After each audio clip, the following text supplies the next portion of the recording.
Ever feel like you're capable of far more than what society expects of you? I know I do. Remember being a teenager and school being less about a passion to learn and more about getting good grades? How many times did you sit in class, bored and desperate to just get away? Every teen's felt that. Albert Einstein acted on it. Aged just 15, he's sitting in class when all of a sudden he decides enough is enough, gets up and walks right out the door. He never goes back. Remember being a kid and just wanting to play around with stuff, pull things apart, knock things together, and the grown-ups saying no, no, no.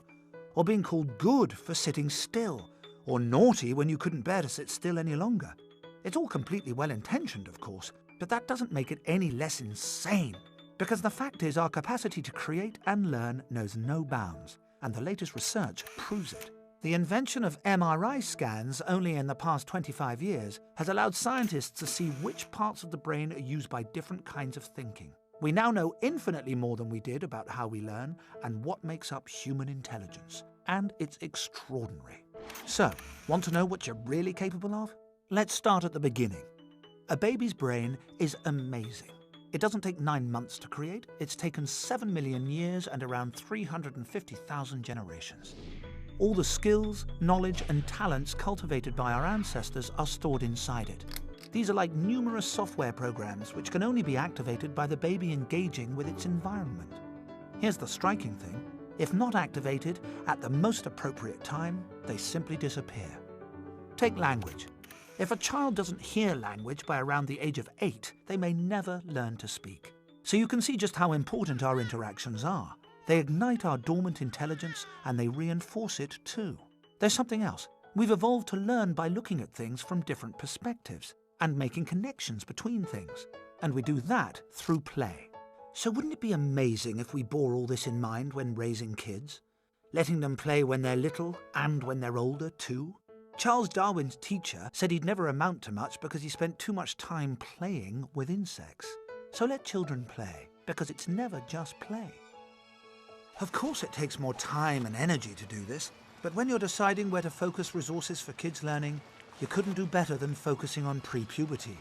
That's when we learn by copying the people around us. After 12 or thereabouts, it's all change. Say goodbye to pliable, easy child, and hello, rebellious, challenging teenager. Ugh, where did that cute baby go? Ah well, let's have another look at that brain. See what's happening? Loads of the connections made through childhood are breaking up and reforming. From around the age of about 12 through to 20, the equivalent of an earthquake takes place in a young person's brain. No more going along with what the grown-ups say. The adolescent brain needs to go its own way. Oh no, say parents. Oh yes, say evolutionary scientists. Because if we hadn't developed this urge to do things differently, we would never have made it this far.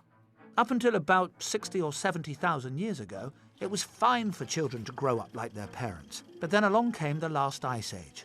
Thank goodness for the handful of our ancestors who chose to break away from their doomed parents, freezing to death in the ancestral caves. They built rafts and set off across the ocean, hoping to find a place with a warmer climate.